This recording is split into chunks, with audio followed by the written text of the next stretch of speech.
Hello, welcome. And my apologies for running just a few moments behind today.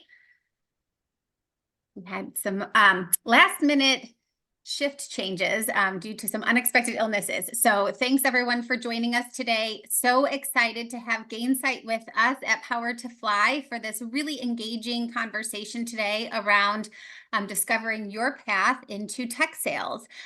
So hopefully this isn't your first time joining a Power to Fly event, but introducing myself, I'm Holly Carpenter. I am the VP of Delivery and Talent Experience here at Power to Fly. Very excited to be your host today, along with this amazing panel of speakers from Gainsight, whom we'll introduce in just a moment. But want to get started here in the chat and learn. So just a couple quick housekeeping reminders as we go through today. Please, let's keep this very interactive and engaging conversation today. And so we'll do that through the use of chat. We have some questions that have already been prepared that you all have submitted to us that we'll go through. But please continue to ask additional questions, comments, celebrations, all the things in the chat today. We do just ask that you be respectful, right? Be respectful of everybody's time and attention, as well as just your engagement and the rest of your participants alongside you today. And so if you do have anything specific, you can always message myself or my colleague Rhea on the line if you have specific questions that you don't feel comfortable sharing with the whole audience today. Again, feel free to turn on your camera and join the fun. This is a no judgment zone. I was not expecting to be on cam today, so this is what you get from Holly today. So please join me on cam and the rest of the team. Again, messy buns, no makeup, it doesn't matter. Wear your PJs, we don't care. But you're also, of course, always welcome to be off cam. We are recording, hopefully. So Ray, if you can help me out with that, if we haven't yet recorded, get that going so that you'll have access to this amazing conversation in the couple days to come and can go back and hear from all the great speakers and information that we're learning today. And then again, write it in the chat, message us, share your thoughts and comments, and let's keep this going. Okay, let's see here. So Gainsight, a couple ways that we can interact and engage with Gainsight already in addition to this conversation today. So if you haven't already, you can follow their company page on our Power to Fly site. You have a handy little QR code that'll take you directly there. By following Gainsight on our site, you'll be able to get updated on all the information when new jobs come out, when we post new content, when we have information, when we have events like this, you'll be notified so that you can follow along the Gainsight journey and all of the great, amazing activities and information that they're sharing along with our Power to Fly community. So please, if you aren't already following, go and follow Gainsight so you can learn more about this organization. On this page, you'll be able to see the events, you'll be able to see their jobs, a lot of great insights into the culture and what it's like to work at Gainsight. So we are going to go ahead and get started. So I'm going to pass it over to the Gainsight team to introduce themselves, and then we'll jump into a series of questions. So I will pass it over to the Gainsight team for intros.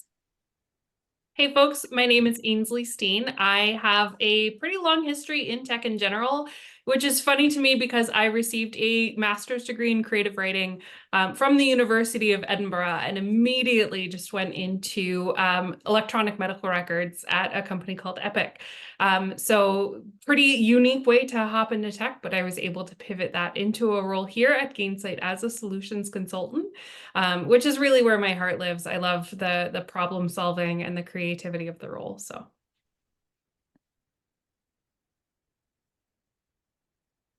And I think there's another slide for, there we go. Jen, you're on mute. There we go. That's better. Comedy of errors today. My name is Jennifer Gladden. I am an account executive here at Gainsight. I definitely have a very unique path into SaaS and tech. I moved in as an SDR about 2 years ago from the path of a business owner. I owned a catering business, an event planning business for a while, and decided I wanted a job that would have a lot more flexibility, remote work. I'm a mom of 3 kids, so that's really important to me right now. So I think I have a pretty good story to tell about how I took a non-traditional route into tech and tech sales. And Kelly? Yeah, nice to meet everyone. My name is Kelly Klein. So I started my role in sales right out of college. I actually studied psychology through college. School was not my thing, but we'll talk a little bit more about that later.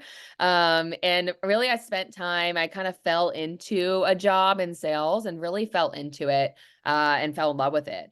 And part of that was really just finding different ways of leveraging my love of psychology and of the human mind, and being able to translate that into a career in sales. So it's been really fun. I've been at Gainsight. I started actually at Insighted, which was a company that was acquired by Gainsight about 3 years ago now. Actually, I think I just hit 3 years. And then we were part of Gainsight as of 2 years ago. So and now an account executive here at Gainsight. Amazing. I can't wait to hear more about all the things you alluded to in our conversation today. So thank you all for joining. Lots of really amazing experience. Love the female representation here as we round out Women's History Month, and really excited to learn from all of you today. So great. So for those of you who aren't familiar with our chat and learn format, we have requested a bunch of questions from all of you, so we can keep this as relevant as possible. And so I have a bunch of the pre-submitted questions that we'll ask. And again, as I mentioned, please continue to drop them in the chat if there is something that we haven't yet it's top of mind, and we'll make sure that we cover them in our questions today.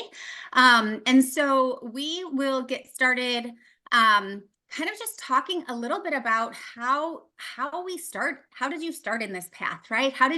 Tech sales seems so overwhelming and in this fictional place where people desire to be and just don't even know how to like break into it. So how did you get started in tech sales? I suppose I'll take that one first. I said yes to a lot of things. So I mentioned at the beginning of the call that I got a creative writing degree. And at the time I was looking for positions in publishing, honestly. But it was 2009. And so I had to take what I was given, if I'm entirely honest. And from there, I grew my career and I built out the form of that career by saying yes to things. And some of those were awful fits. But I was working on some marketing for our internal conference, and I was working on our events marketing for our internal conferences, and that pivoted into demoing for one of our products, and just kept saying yes to the things that came to me, but then also to the things that were bringing me joy within that, even if I'd never done it before.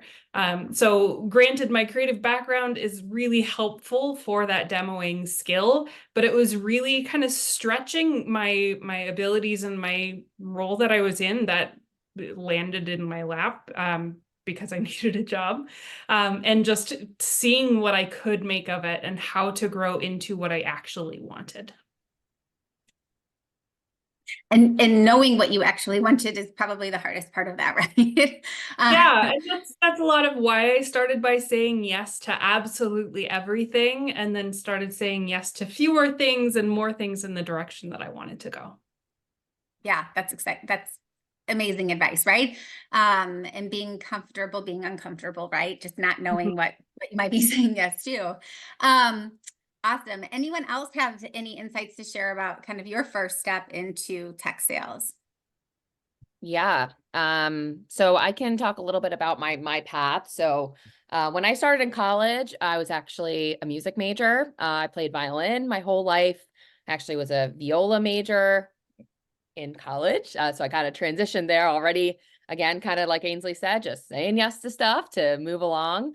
College was not my thing. I never loved school. I really loved doing things and felt like for me, and it's not for everyone, I felt like I really needed to really just do the job. And that kind of became the path of everything I've ever done in tech sales, is almost do the job to get the job, which carried through. And so when I was in college, I went away to University of Maryland, decided that wasn't for me. I was going to come home. I'm from Long Island, New York. Started living at home, went to community college, tried to figure out what I was going to do. I got a call probably that semester that's from a random company that said, hey, would you like to interview for a sales position at this company called Vector Marketing? Some of you may know what Vector Marketing is. If you do, that's awesome. Not everyone has the best experience with them, but I happen to have one of the best ones. I got really lucky that I had an amazing manager who basically said to me, I actually tried to cancel my interview. They called me and said, just give us a try. And I said, okay, fine. And that was where my path to sales started, literally selling kitchen knives, going not door to door. It's not door to door. It is networking and building up the book of business yourself. And I really found that following a process and saying, okay, here's what someone else has done before. If I follow this to a T, I can also be successful. And having also the power of, I have the control of over how much money I make. That was really, really awesome to me. And at the same time, I was taking psychology classes and starting to see those trends and the intermingling. So I did that throughout college. Once I finally finished, which took a lot of kicking and screaming, but I got there. I said, I want to be in sales. And I took the first interview I got, happened to be through the gym I was working at the time. I knew someone, got me in for an interview.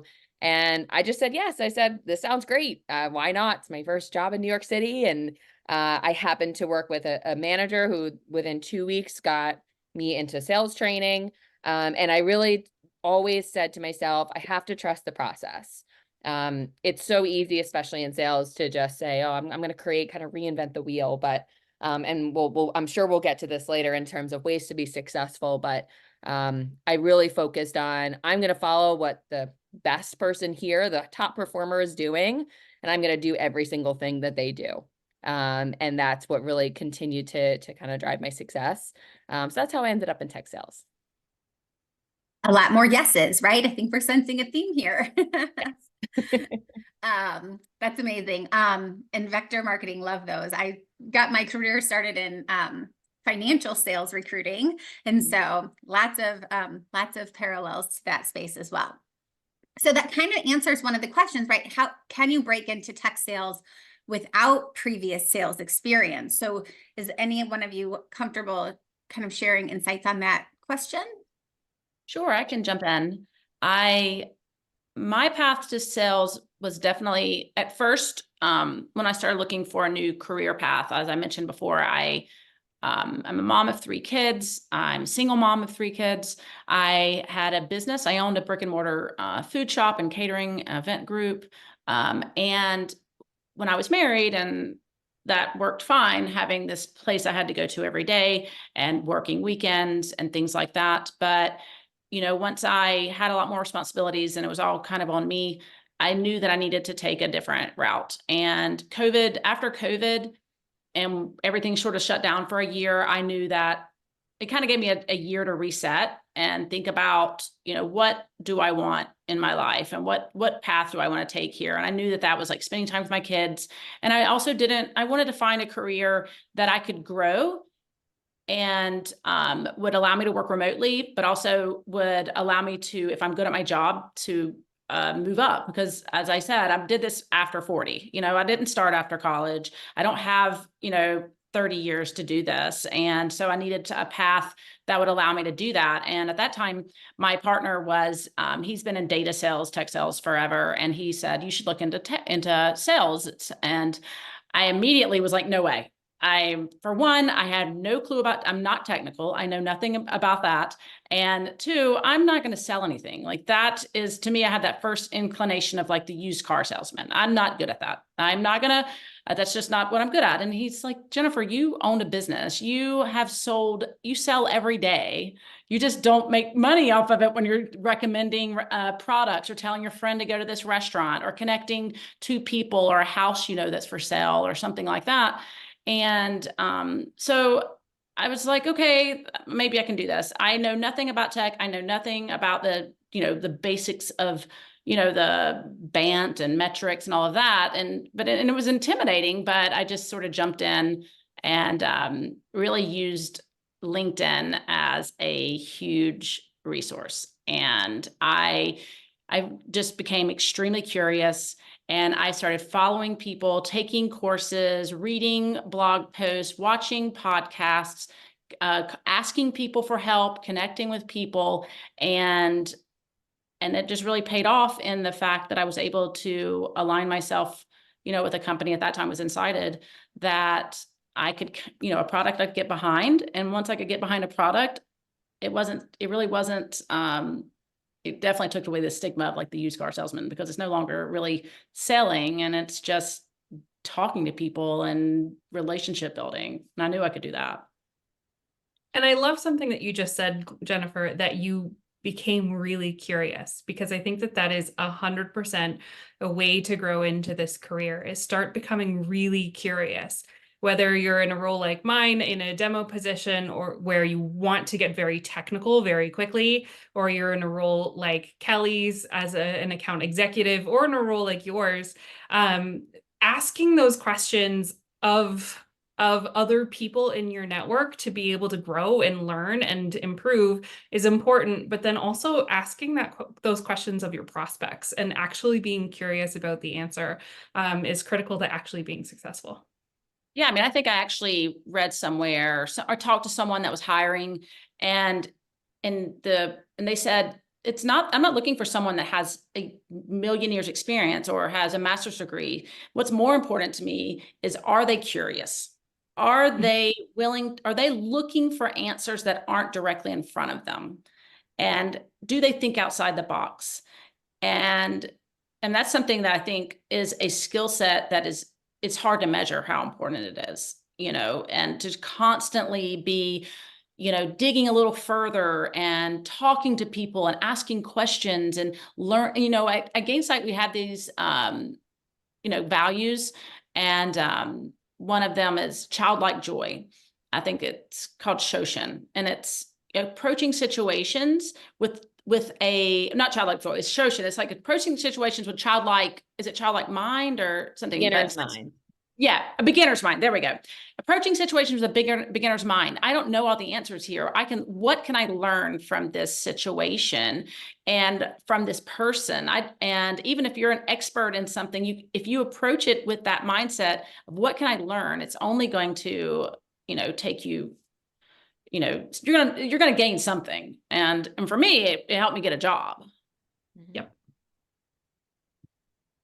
I love that. And I love that you used your resources, right? Like you leveraged LinkedIn to kind of help you grow your skills and learn the skills that would allow you that foundation, right? To be able to learn and then be able to apply to something different.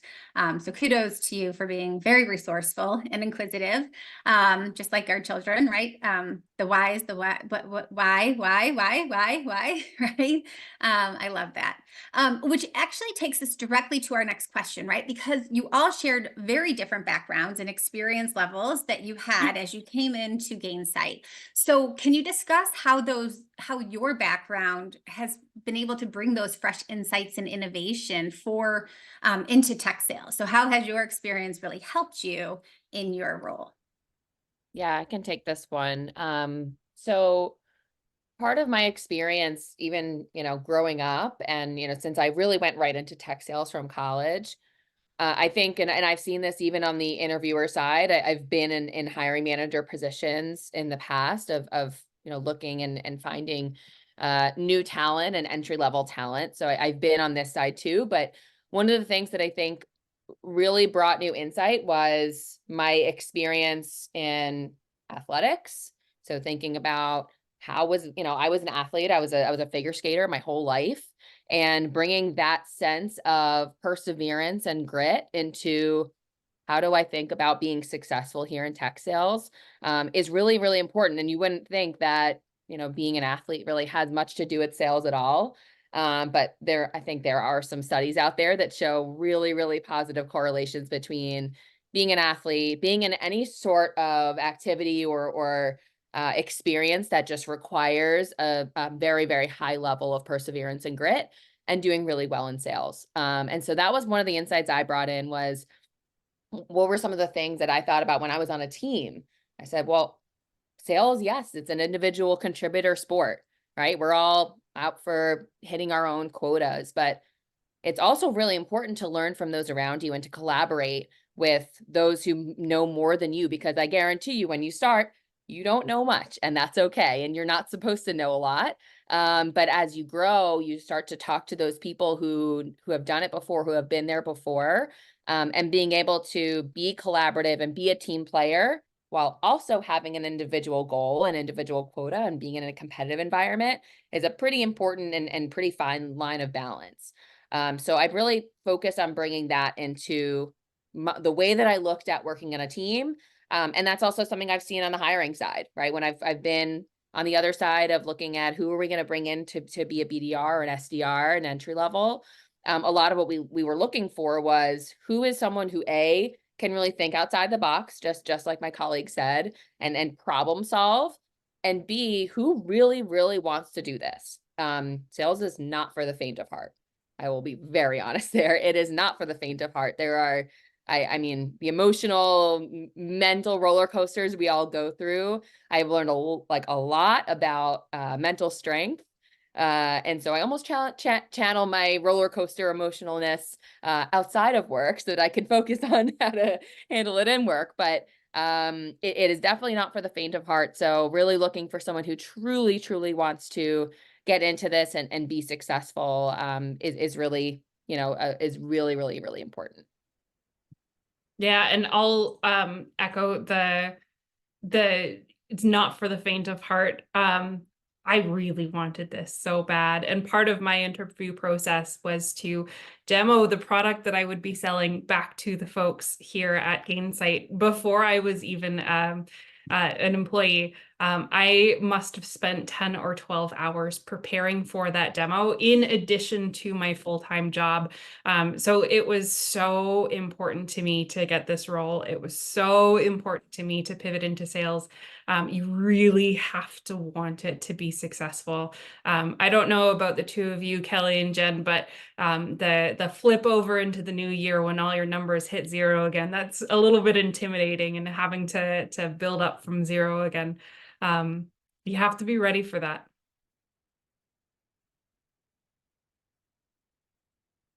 Yeah, for sure.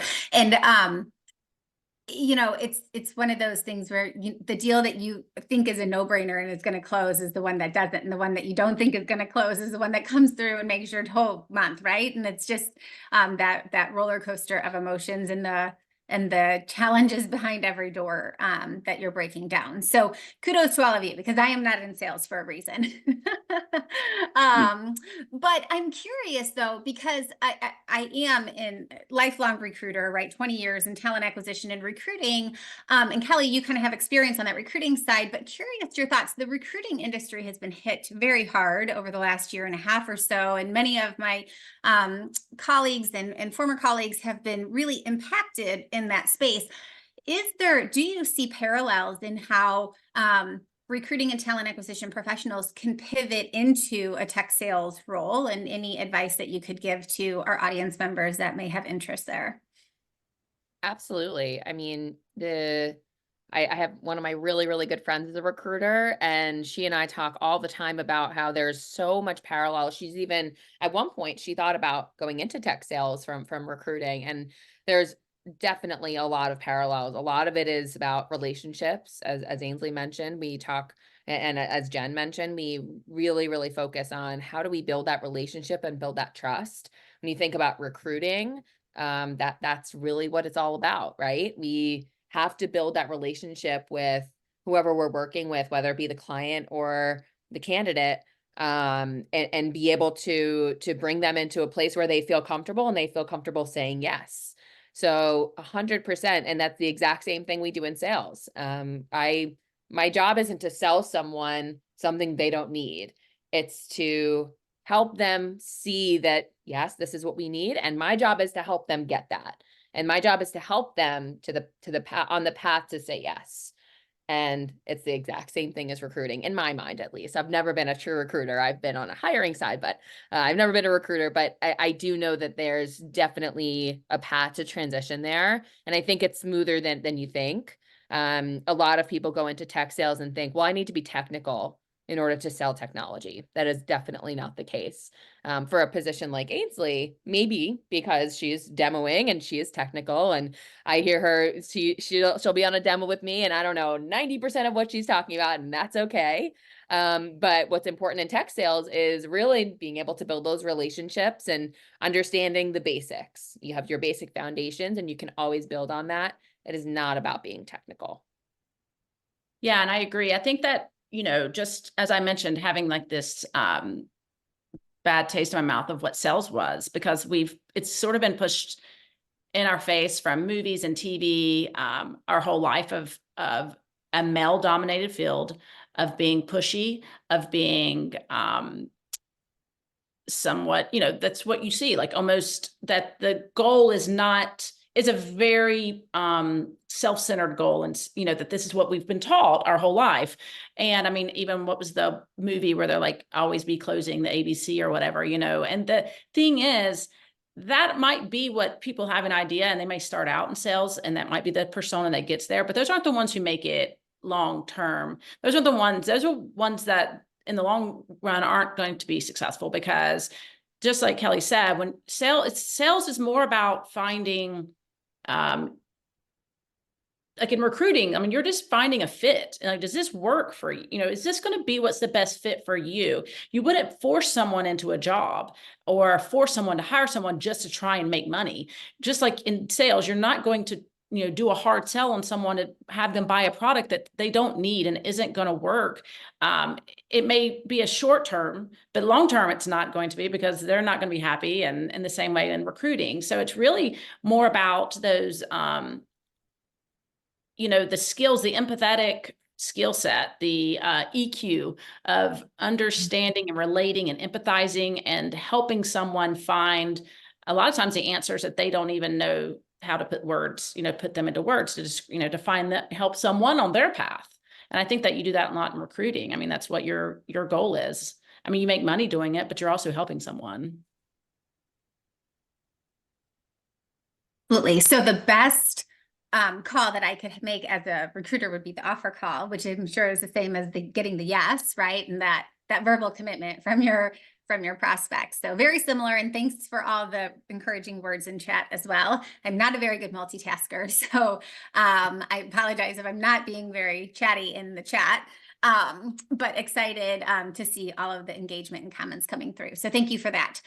So then you shared, Jen, you just shared a little bit, and Kelly too, about some of the qualities and traits that make for really successful salespeople. So, I hear empathetic and resiliency. And so can you share a skill or two that you think is critical in being successful in these roles? Absolutely. So one of the biggest ones that I've always seen in anyone who is successful in sales, the biggest one is coachability.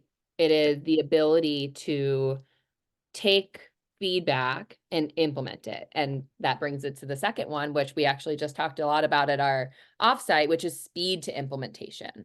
A really, really amazing sales leader who you can follow on LinkedIn named Chris Orlob. He came to our sales summit and talked to us about what are the traits that he has seen over all his entire experience of really successful sales reps. And the biggest one is going to be speed to implementation. So that what that means is you take something and you learn it, right? I think especially in sales, it's all about being uncomfortable. And there are a lot of situations where it is out of your comfort zone, no matter how long you've been selling for. There's some stuff that's not so fun to talk about, right? Most people don't like talking about pricing and money. I love it because I'm crazy, but most people don't like talking about that. And so the ability to be quick to implement some of those small little tidbits, and it doesn't mean one day you learn a new sales process and you implement the entire thing the next day. That's certainly not it. It's more about you learn something small and you take it and you implement it and try it the next day and try it again and again and again until it becomes second nature. That is really what makes or breaks a good sales rep, because you will learn so much. Everyone has different styles, everyone has different methodologies, everyone relates differently to different selling styles. And you know, I have mine, Ainsley has hers, Jen has hers, and all the reps at Gainsight have their own. But we've all gotten here by being told in some way, whether it's a sales leader or a book or a podcast or a LinkedIn post. We've all gotten here by taking some sort of tidbit of information and implementing it immediately. So I think those are really the two biggest things that I would say. Really just, you know, taking even like just the skills. You can always build those skills, but you have to be able to implement it quickly and almost like without thinking. And Kelly, I think that leans into some of our varied backgrounds too. In fact, I saw Rachel Ofo had a comment in the chat saying that she also has a creative writing background. If you're familiar with how people learn to be good writers, we workshop things. So we bring our work, our heart's work, and other people tear into it and tell us how to fix it. And then we go fix it. I'm also a bagpiper. I'm a competitive bagpiper, and I'm an adult learner of the bagpipes. I started 5 years ago. And so I have someone tell me on a weekly basis, this is what you're doing wrong, go fix it. And so I want to just like make it clear to other people, yes, athletes are one great way to learn that coachability and to learn that speed to implementation, but it totally exists in the creative world as well. All this self-learning. I feel like I need to pick up a hobby and I need to I need to push myself a little bit more. You all are inspiring me to do more. That's awesome. Thank you for sharing. I think that's some really great advice and I think some very relevant self-reflection, right, that we can do upon ourselves, already working on that. Let's talk a little bit more about the environment in which you work in. And so maybe a little bit more about remote work. It's a big topic today. A lot of companies are asking to go return to office work. So how possible is working in this field remotely, especially for individuals perhaps with chronic illnesses or disabilities? I would I say feel it's like totally you go ahead. I would say it's totally possible. I think that Gainsight is pretty unique in that it has built an entire company that in the United States, at least, we have no offices, right? And so Gainsight had to go all in on being able to build culture and being able to build relationships in a remote atmosphere. So while I see Kelly and Jen and my other colleagues once or twice a year, I still feel like I have a really good relationship with them and with my other colleagues just because Gainsight's so good at building that. And I think that's something that's important to look for as you are interviewing for a remote role. What does your remote culture look like? Are some people in office while everyone else is work from home? Is it hybrid? How are they building culture in a remote space if they're entirely remote? Or how are they building remote culture in a remote space when there is maybe a hub, let's say in New York, but you're located in Wisconsin like I am. So really, really important things to keep an eye on as you're going through the interview process. Ask them how they're building that culture, how they're building those relationships, and make sure that you do, especially if it is kind of a hybrid situation, like I mentioned, make sure that you do speak to someone who is working remotely most or all of the time as well. 100% echo that. I've been remote since 2011, before COVID, right? And so back in the day when nobody was remote working, and so building those relationships is key, right? So you understand, you know those pictures in the cubicles and what's more to them than just that person on the video is really important in building those relationships. So thank you for sharing, Ainsley. That was really insightful. Great. So kind of moving along a little bit more into kind of the job application and the process for opportunities that might be available. So how can somebody attract the interest of recruiters, perhaps as they're returning to the workforce from an extensive sabbatical or even, more recently layoffs and they have some time out of the workforce? Any advice you could share with them? I 100% you must be on LinkedIn. It is, LinkedIn is what got me into my job. And that's where you need to meet your, the hiring manager, or you need to meet those companies where they are. And that's where, that's where you're going to have conversations and you're going to actually, so my advice is get on LinkedIn and start connecting with as many people that you can that are in the industry, and maybe find certain companies that are hiring, or certain types of that you find an interest in, and you start connecting with not only the hiring managers, but also start connecting with people that are in the role that you would be doing, and following them on LinkedIn. See who they're following, follow their competitors, start commenting on posts, start joining groups, find Slack groups.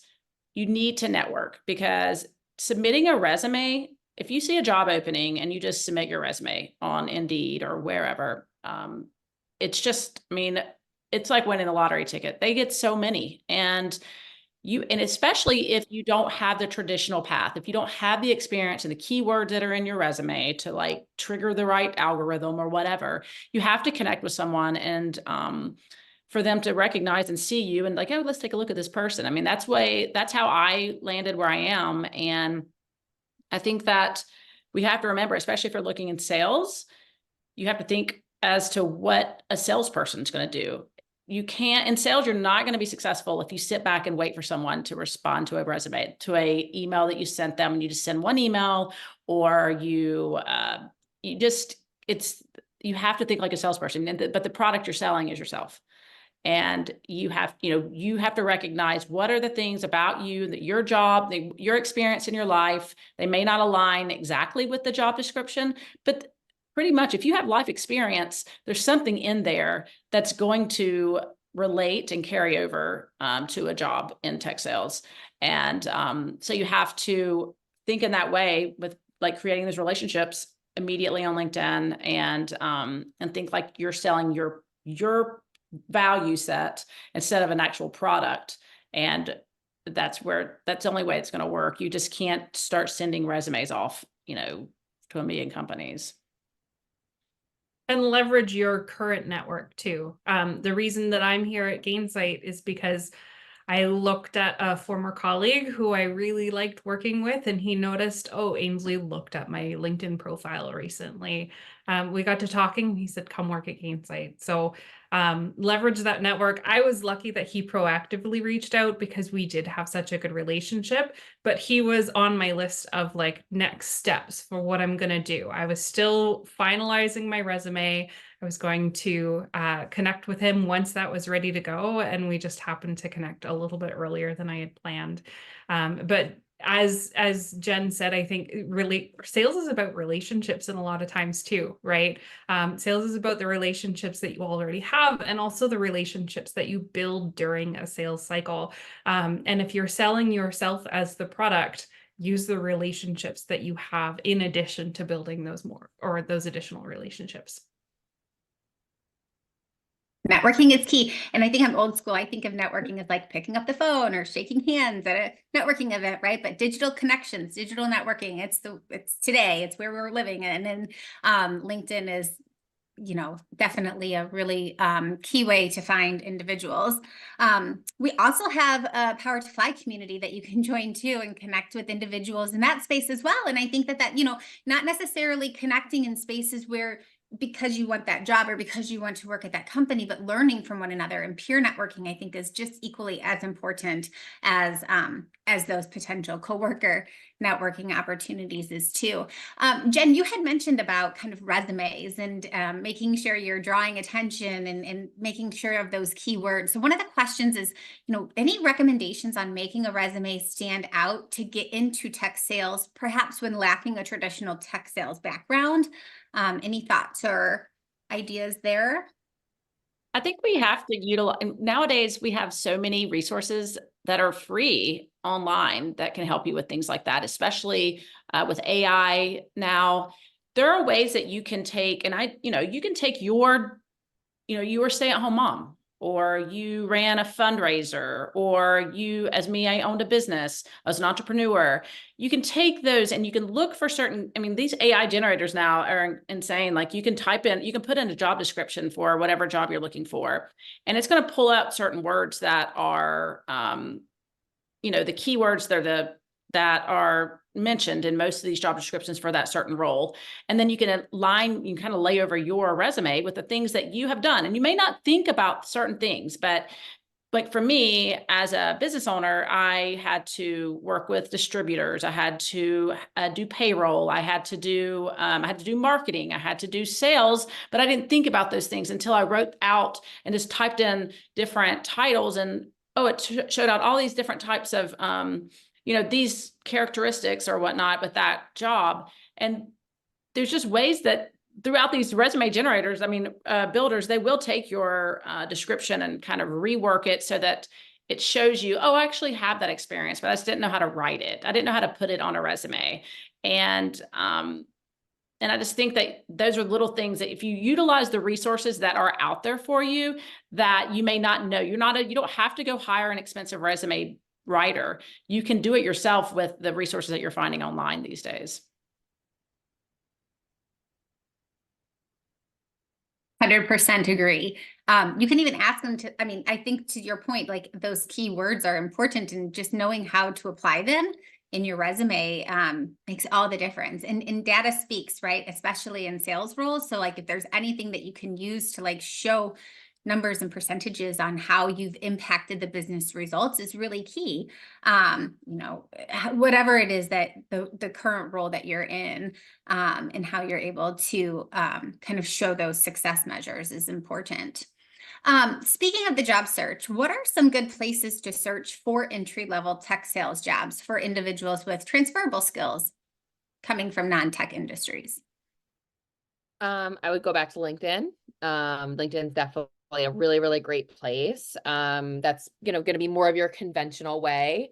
Also find companies that you follow, that you enjoy their values and what they have to say. I know a lot of people find their way to Gainsight, both as prospects as well as candidates, because they see what our CEO posts about and they really like what he has to say. And they decide, hey, this is the culture and the type of company I want to be at. And then they go on their careers page, or maybe they even just reach out to a hiring manager and say, hey, I really, really love what Gainsight is talking about. I'm really passionate. I'm looking to get into this space. Who can you connect me with? Don't be afraid to think outside of the box. I think the other thing that I at least I did way back when, and the way that I got into tech sales that I wrote before, is that I just told people I used to work at a gym just part-time. And I told people, hey, I'm about to graduate college. I'm trying to get into tech sales. I don't really know where to start. And all of a sudden I started having a couple people say, hey, like, I know this person, and why don't you, I can get you an interview, or, send me your resume, whatever it may be. So that's really another great way to think about it, is just think about the people who who are either working for a tech company or in tech sales, and say, hey, this is what I want to do. Can I send you my resume? Can you help me get an interview? Because that'll just help you get your foot in the door. I know lots of people, I have siblings with older kids, who are just coming out of college, or they have friends who are coming out of college, and they say, hey, can I send you my friend's son's resume? Can they get into this company, or anyone you can connect with them with in the tech world? So aside from the conventional thinking about LinkedIn, think also just who are the people that you already know, who know and can speak for you, and then branch out from there. Good suggestions, great insights. Thank you. A couple questions in the chat from around a course called Course Careers for Tech Sales. So they just enrolled in Course Careers for Tech Sales. Any insight? Is that a good way to start, if you're familiar with that? I'm not familiar with that course. My recommendation for because I did go through, trying to find pathways in and learn as quickly as I could. I do think it's really important that you are really research any type of program that is wanting to charge for the service. Because nowadays there are a lot of companies out there I sometimes feel are taking advantage of people's just, really wanting to change careers when they don't know how to do it. And they'll think, well, this was a way I can do it. And they can, so there are other pathways to do it that are, there are courses and training programs, cohorts that you don't pay for. And you can usually find those once again on LinkedIn. For me, I knew that I had to start at the bottom level. I wasn't going to get in as an account executive in the beginning, but I knew I had to start out in the SDR world. And there's tons of LinkedIn groups of people that are helping people transition into the SDR path, and you don't have to pay for it. So I think you really should utilize your community. I actually came from Insighted, Kelly did too, and we sell a community product. And so I'm a huge fan of utilizing your communities. And there's Slack groups, there are LinkedIn communities, there are actual career development communities, and people love to help. They really do. They really want to help you, especially if they've had to go climb this mountain and they feel that they are so proud of themselves. They want to give back, and I think it's really important to utilize that. But just when you're looking at any type of courses and programs, really research them, especially if they're wanting you to pay for it. I think just to add on to that, I was starting to type in the chat as well, is there are so many books and so many pieces of content that are out there that you can just let yourself dive into it and start learning, and mention that during your interview. There's a lot of sales methodologies out there. I have a personal favorite. I am a true Sandler sales fan. I think it's deep rooted in psychology, which is part of why I like it. But it's also more about how to it's a communication tool rather than how can I sell to someone. And that's really where I learned that concept of I can't sell to someone who doesn't want to be sold to, right? Can't help someone who doesn't want to be helped. Can't sell to someone who doesn't want to be sold to, same thing. And so diving into some of those books and just kind of immersing yourself in that world, and then mention them during your interviews. I mean, I can think that, if I had someone who came in and said, hey, I read the Challenger sale, and I said, great, what was the biggest takeaway? And they had something really actionable, that would really stand out to me as a hiring manager for sure. And I know for all the sales leaders I've ever worked with, they would be super impressed, especially for someone entry level that, took that initiative to say, I'm going to read some of these books and really dive in and come prepared with takeaways. So it's not so much just about getting certified, right? I think sometimes in a lot of roles and a lot of, administrative roles, there's this need to have certifications, which is incredibly valuable in those roles. But in sales, it's more about the less tangible certifications, let's call it. It's about how have you really looked to expand your knowledge, and you can demonstrate that by, hey, I read this and I took away some really great nuggets, and here's what I'm going to tell you about. That's what really will set you apart. Absolutely. And whether it's going to be books, as Kelly's talking about, or even just podcasts, which are by and large free. I haven't gone through any sort of sales training that I've paid for. Gainsight has done one or two of those that I've participated in. So I came with just the experience that I had demoing software at another organization. But from there, I really supercharged my sales skills by reading, by listening to podcasts, by listening to experts in the space, and making sure that I was in control of my own career, but not necessarily having to spend money to do that. So while I'm not going to say that the course career is a bad way to get in, there are so many paths that honestly are probably going to save you a lot of money. And one more thing I want to add on that Ainsley just made me think of, when you're interviewing and, everyone always thinks what are the best questions to ask when they say, do you have any questions, right? It's you don't want to say the generic questions. one of the great questions you can ask is, what kind of sales training do you offer?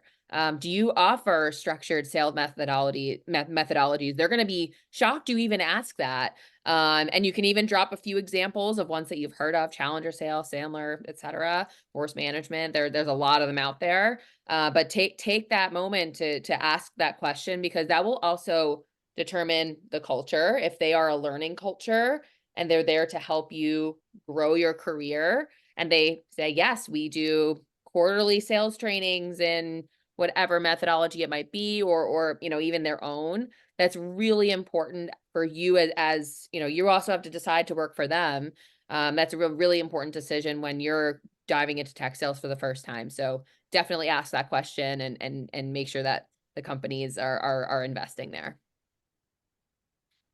Great insight there. Great feedback. And I love the fact that it's all about like being a lifelong learner, right? And finding ways to continue to evolve and adapt, and then implement the learnings, right? That quick to implement that feedback, right?